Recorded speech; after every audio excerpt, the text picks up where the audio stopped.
digital library mana barumsaa kana keessatti lafa qabateera. Karaa connectioniidhaan walitti hidhamee barataan barnoota ICT akka inni gabbifatuuf akka inni waan sana qabatamaan baratuuf yoo danda'ame immoo barattoonni fedhii qaban yeroo boqonnaa isaaniitti dhufanii akkaataan isaaniitti digital library kana fayyadamanii barnoota isaanii gabbifataniif hojiin gaariin hojjetameera jechuudha akka mana barumsaa kanaatti. Akkasumas immoo to'annaa fi hordoffiin gara barsiisaatiin jiru baay'ee cimaadha. Itti fayyadamni isaa baay'ee qal'aadha kun jechuun easyidha jechuudha. Maaliif amma fakkeenyaaf osoo hiikaa jecha tokko barbaade kitaaba yeroo fayyadamu kitaaba san gaggaragalchaan oolaa jechuudha deebii tokko argachuuf yookiin immoo jecha tokko hiikuuf jechuudha. Kana yeroo fayyadame fakkeenyaaf Google Translation irra osoo hin galee yeroo tokkoon argachuu hin danda'a yeroo konaa qusataa jechuudha. Asitti qabataman hojiirra oolaa jira jechuudha. Amma gad jallaa kana buutan waayifaan garagaraa jira. As waayifaa ICT jedhamu jira. Achoo deemtan kan istaafii jira. Kan dura taa'aa jira. Haawee jedhamee immoo gara civics departmentii danda'e jira. Kaampiin kun akkuma jiru maal jechuudha? Full of internet access jechuudha. Kanaaf gasti illee dhufe keessummoonni garagaraa dhufan iddoo taa'anii sheedii jala taa'anii fayyadamu jechuudha. Inni kun immoo moor filatamaadha. Maaliif dijitaalii waan ta'eef kompiitaroon deeskitooppiin jira faastidha. Waayifaa sanarra maalidha? Kan biroodbaandiin kun faastidha. Wanta garagaraa maateriyaala garagaraa gadi buufataniitu mana isaaniitti offline ta'anii ilaaluu danda'u jechuudha. Daawunloodii godhatanii booda. Asirrattis immoo karaa onlaayinaatti waan garagaraa ilaaluu danda'u. Gizee ammaa kana artificial intelligence dha. Artificial intelligence immoo waa baay'ee jijjiiraa jira jechuudha. Waa baay'ee jijjiiraa jira. So I don't know waan jee ibsuun qabu dhugaa rabbi baay'ee barattoonni sirraa fayyadamaa jiru. Bareen gaddaa barattoonni bifa kana fayyadamanii qabxii olaanaa galmeessanii jiru jechuudha. Gara barattoota 200 fi wayii waan ta'e kan dabran 300 fi waan ta'e qoramaniitu 200 fi wayii waan ta'e kan dabran jechuudha.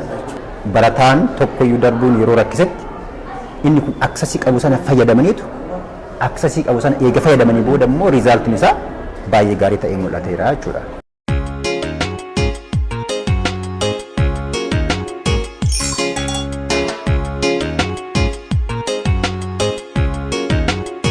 Hangin kitaaba jiraatu iyyuu immoo kutaa ICT fayyadamuudhaan kitaabota garaagaraa fileeshii irratti fe'achuudhaan bakkee hanqinni kitaaba jirutti wantoota Google seenuu yookaan YouTube seenuudhaan kitaaba garaagaraa fileeshii irratti nu fe'uudhaan illee galleellee manatti akka baay'inaan cimnee dubbisnu nu gargaaraa jiru. Nullee sana qofa osoo hin taane wantoota garaagaraa Google irra YouTube irra kutaa ICT seennee baay'ee fayyadamaa kan jirrudha.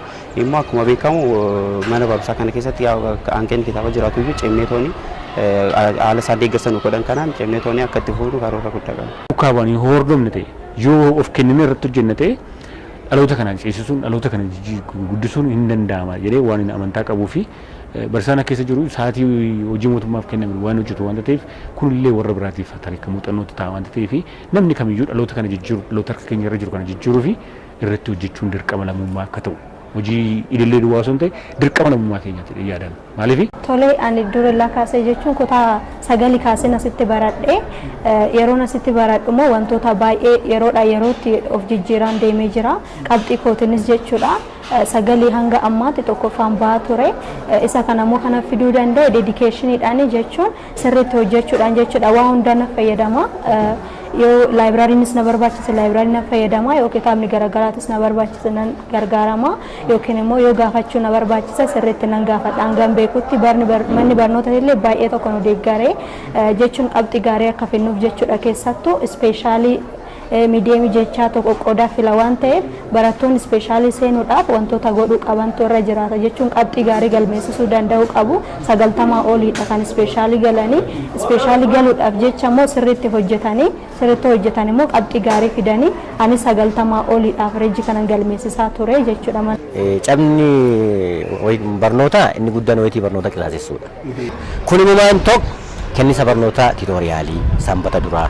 Lammaffaan before and after sa'a duraaf sa'aatii booda tiitoriyaalii kennuuti. Isaan qofaaf illee miti. Xiyyeeffannoon keenya akkuma waliigalaatti mana barumsaa keenya keessatti sadarkaa tokkoffaa keessa jiru keessatti tokko amma 8 tiitoriyaaliin sagantaa mataa isaan dandeenye.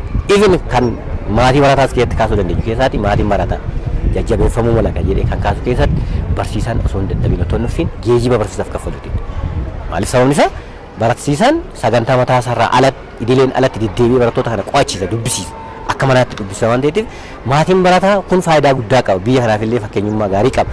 Dhaloonni kun bor egeree biyya kanaatti jedhee waan jajjabeessuuf kanneen ta'an nu duuka dhaabbatanii illee nu cina dhaabbatanii maal sin gargaara maal sin deeggara kufaatiin barattoota keenya kufaatii waliigala keenyaati kufaatii biyyittiiti biyyi kufte jechuun dhaloonni kun hin jiru jechuudha kan ga'uutiin dhaloota kana haala waliitiin harka qabannee haa ceesisnu haa milkeessinu kan jedhuutiin xiiqii kanaatiin ga'uutiin taantota tokkootiin barsiisota tokkootiin hawaasa naannootiin barattoota waliin ta'uutiin kan milkoofne ta'uu isa kana kan mul'isu.